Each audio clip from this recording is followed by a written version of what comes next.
happening, peoples? It's your man, J-Dub. Check me out right here. I just had to come and holler at you today. I hope everything's fine. Hope everything's beautiful. Hope you're safe and quarantined if your city is not open yet. My city is not all the way open yet. So there's still time for some fine television watching, okay? Check me out right here. You see, I'm in a different shirt. This is not the review shirt. So clearly, I must not be doing a review. No, my dear children, today we are going to launch out into the future rather than reminiscing upon the past.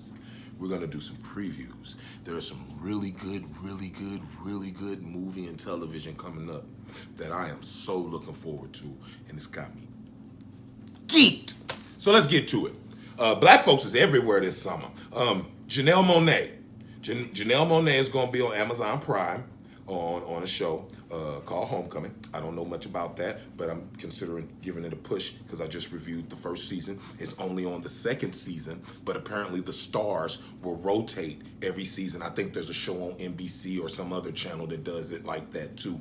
But looks real entertaining, kind of a mystery thriller. However, the movie theaters are closed, or she would be on the big screen. I believe they're going to drop it right in our laps this year. It just said 2020. So I'm still thinking they're going to release it straight to the home screen. It's called Antebellum. Oh, baby. That was some old, the trailer, real cryptic, Yeah, what you dig up on the internet is just the trailer, just the stars and the basic plot, which nobody really knows because they're keeping it very close to the chest, and I like that. Real freaky happenings in the movie because the movie has this weird thing where they're telling parallel story or they're doing flashes between present and future. So in one moment you see the lovely Miss Monáe, hi Janelle Monáe, I love your music, walking like in a modern day city, and then now she's picking cotton. The fuck? Really freaky. But again, it looks like it's going to be some very interesting watching. So again, sometime in 2020, didn't get a date. Keep your eyes open for Antebellum, all right? Next on the bar, the weirdo himself, my favorite weirdo, Jordan Peele. Strange man. And then he's teaming up with J.J. Abrams. Now there's a nice little, meeting of the minds. And they're gonna executive produce a show called Lovecraft Country. And that's gonna be an HBO series, and that's gonna start soon. Again, nice trailer. Not enough answers, but I do know my man's Courtney B. Vance will be there. Hi, Courtney B. Vance. I'm a fan. Didn't never know who you was till my wifey told me.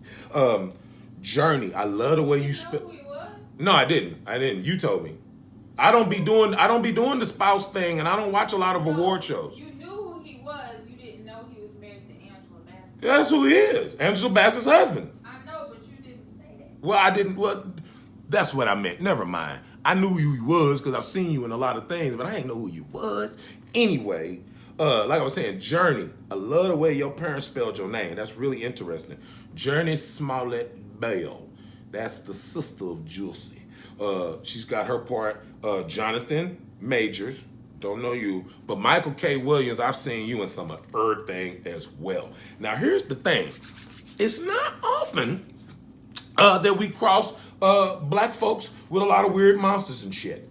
And that's what we have in this movie. There are big, ugly monsters in Lovecraft County. So the main character is coming back home, and he's got some type of letter because his father is missing. And in order to find out the whereabouts of his father, he's got to go to Lovecraft. What the fuck you want to go to Lovecraft for? Hey, big monsters, weird happening, look like some old kill 'em up bang bang or some prejudice or some weird shit. And that's right up my alley. I like that sci-fi, that weirdness. And believe it or not, the wifey's catching a little taste of the sci-fi bug for some things. So I'm sure she's gonna check that out with me because she's the one that pulled my coattail to it. She always got something for me to watch, you know what I'm saying? You're always trying to control my television viewing. My motherfucking bishop is back in June. My bishop is back in June. Bishop Greenleaf on the OWN series by the same name, Greenleaf. Now, nice little cryptic trailer for the final scene. It's the first time I've said that out loud. The final season is horrible. The thought of that is terrifying. But anyway, but now that I think about it, as much as I love the show, where could they go with it? You had Basie Skanks and them coming through messing up shit, and my girl Latoya. I ain't gonna make my joke about Latoya. I miss Lucky. I seen you on Black Love. That's another of my favorite shows. We'll be talking about that when you come back. She was in there tearing up stuff with the bishop. Shame on you, bishop. Shame on you. And then you bring in this whole harmony and whole. Oh my God. Look. That's the part I didn't get. Of all things I didn't get. The writers of this show get so much right. That's why I kind of feel like it's some black writers involved with it, because they get a lot of the funny interactions in the black church, because the black church, especially the big, powerful ones, got some funny some interactions. But I don't really think she'd have went out and got a white church group. I think a black church is a different entity than a white church. Even a progressive or a fast-tempoed or Pentecostal style white church. It's a little difference in the style of worship. And I don't think an established African-American church, just despite the bishop who's going through a divorce and a fight with Lady Mae, just despite them, and then the daughter's going to be the pastor, everybody's all mad. So you go out and get this organization? Nah. Not that it's a real thing, but they done ran out and got something like Kojic, or they done ran out and got something like whoever runs the apostolic. They done ran out and got somebody more powerful, Bishop Jakes kind of thing. I don't think they done ran to Harmony and Hope, but that's just me. I always thought that was a little funky. My man Rochester. Over there at Harmony and Hope, the only black face waiting to take over the thing. And is he going to get to take over the thing? Well, no, because the trailer is all about my man Bishop looking like he pulling the family together. Okay? When you put the Greenleaf family back together, I even seen long face old crusty son in part of the trailer. Old disappearing, am I a thief? Yes, I'm a thief. My mama lied to me, but she lied for me, but she the pastor of the church looking ass boy. So, they bringing it all together. I want to see how they wrap this up. But like Wifey said, I guess you really couldn't go nowhere else. I guess you had to end it. I mean, unless you just give us one season of reconciliation. Just one last season with just a few goings on in the church, but just a little drama, but nothing that'll tear the church apart. And then reconciliation happens, not even maybe a full season. I'm going to miss you, Bishop. But anyway, so we're going to keep a lookout for OWN's series, Greenleaf, and that'll be coming in June. Now, hey. My wife tried to make me watch a new show. Now, some months ago, she turned me on to the beautiful ladies of Married to Medicine Atlanta. Okay?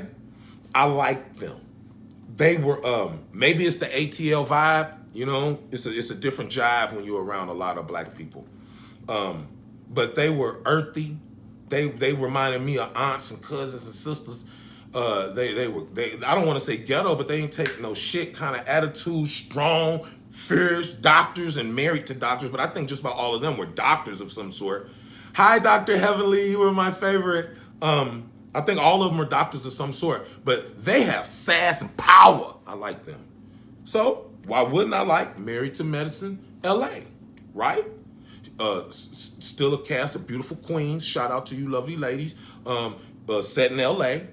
I think most of them, again, doctors, anesthesiologists, dentists type of things, surgeon, whatever. Doctors or married too, okay? I tried. I swear I tried. I gave it 3/4 of the episode. They energy off. And that's why I said maybe it's the You 18. only gave it 1 episode. You should have gave it 2. Said the voice from above. Maybe I'll look at another one. But anyway, like I was ain't saying, gonna watch another one. shh, don't tell the people that. Just to keep going, maybe again it's the jive between ATL and LA. It's a different vibe when you're around a predominantly black community. It's a different feeling. It's a different energy. The people in LA got more of everybody coming at them on a daily basis, so they have to be a different way. There's a different energy. It seemed a little bit more pretentious, but again, I'm gonna give it. She said, give it another chance. I will give it 1 and more episodes. These Housewives shows be hard on me. She's trying to turn me on to the Potomacs. Real Housewives of Potomac, the Potomacs.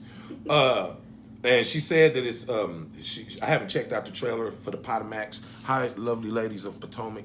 I know how to say it right, so please don't get mad when I say Potomac. So the Potomacs are supposed to start soon, but because of the lockdown, because of the coronavirus, there's been a slight delay. That's no big deal. Real fans of the show are going to wait. People like me who want to experience the show are just going to be a little bit more eager with anticipation. So shout out to my first attempt at watching a Housewives show. Y'all too mean. Y'all mean as hell. Mean, y'all ladies be mean. I certainly hope you really not like that when the camera not on you. Although I kind of feel like you are. So y'all so mean. I can't, and I hate watching us be so us to us. That only makes sense to us. Last but not least, my favorite show that my wifey made me see. Hey, Netflix. Now look, everybody knows Netflix. Netflix and chill. No. I got turned on to Netflix because I'm a Marvel fan. I like all big explosions and monsters and superheroes and all that crap.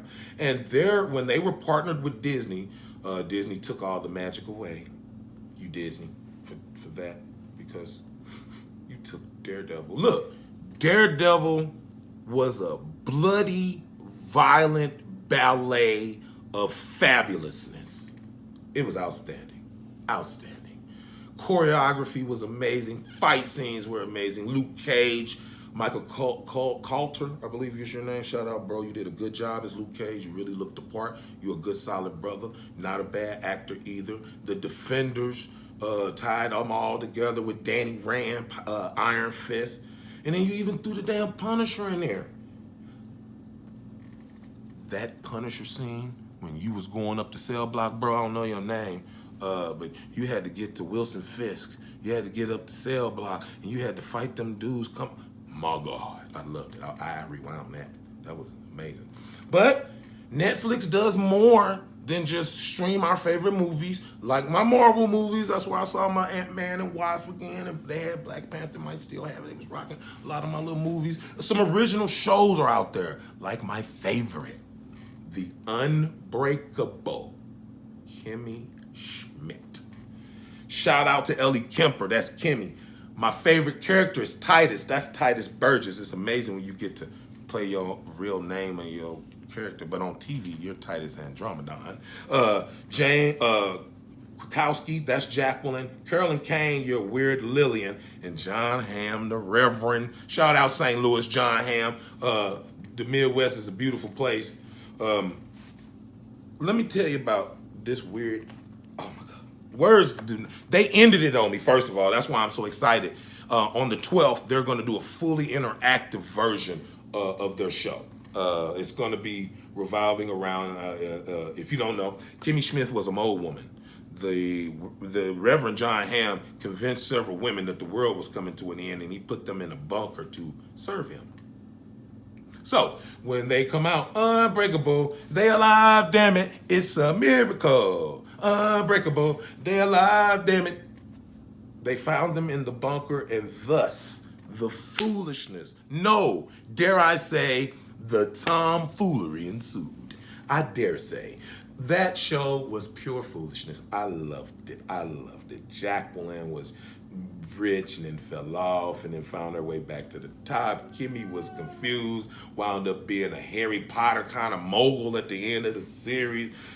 Titus had the love life. He was just gay dude, but his character was so over the top and amazing and flamboyant and goofy and ignorant. And that's why you're my favorite, because I'm a little ignorant. No, I'm not. I'm nice. And you got the nice fat bald head. You said, "Don't say my name. Don't show my face." And then you fell over the bed and farted. Oh my God. Oh, so crass, so funny, so amazing. Shout out to you. You're a great actor. Jillian, Carol Kane was living in their building. They all used to live in this abandoned building. She tried to blow herself up. She tried to blow her motherfucking self up because they was going to blow up the building. She was going to go with the building, but she wound up getting a good job and getting some local notoriety at the end of the show too. We just knew the Reverend was in jail. So I watched the trailer. The trailer says Kimmy has this backpack, and if you ever watch the show, Kimmy's backpack is an imaginary thing because it also talks to her. That's another story. Watch the damn first 3 seasons if you're curious. I'm not finna do all that. That's not what I'm here for. You're not gonna enslave me. The backpack has a book in it that she don't know about. She asked another couple of them old women, and they figure amongst themselves because they're all, they're all so delightfully simple. I don't want to say stupid. The Mexican one wasn't stupid though. The Mexican one was a gangster. You have to understand about that lady. But anyway, they say amongst themselves there must be another girl. So she goes to the prison, shows the book. The Reverend's like, "Oh, John Ham, oh, hey, where'd you get that?" So there is another girl. And he says, "Girls, duh." Oh. And he's like, "Why did I say that?" And he says, "So you got another bunker." So that's where we're at. You know Kimmy has to find this bunker. You know Kimmy has to find this bunker. And there's only one person fit to go on this epic adventure. Titus. It's going to be wonderful. It's going to be stupid. It's going to be funny. It's going to be Kimmy. I love the show so much. Thanks so much, Netflix. Shout out to you for bringing me just a little taste of my favorite of your comedy series. It's truly amazing. If you have not watched it, it is the pointless kind of comedy like Seinfeld, like my man Larry Davis show, but it wound up having a point. Imagine that. So fabulous television coming your way. Enjoy it. Tell me what you think. And you can tell me if you don't mind. Maybe it's something you think I should be watching. Maybe I need to tune in. Maybe I need to check it out. I don't know everything. My wife thinks she does. I don't know everything. So clue me in. You know what I'm saying? Put me in the know. Don't leave your boy out there floating in the breeze. Okay, so look. If you look down there, you'll see some boxes on your YouTube screen. You know what I'm saying? So what I need you to do is this. Jump in the comments if it's something you need to tell. Hit that like button because your boy did well. But the most important one is that banner. So please, rock the bell. Subscribe. Come see what we're going to do next, because it ain't over till the fat man sing. I'm out of here. If you're wondering what's on my screen, just ask her, because wifey made me watch it.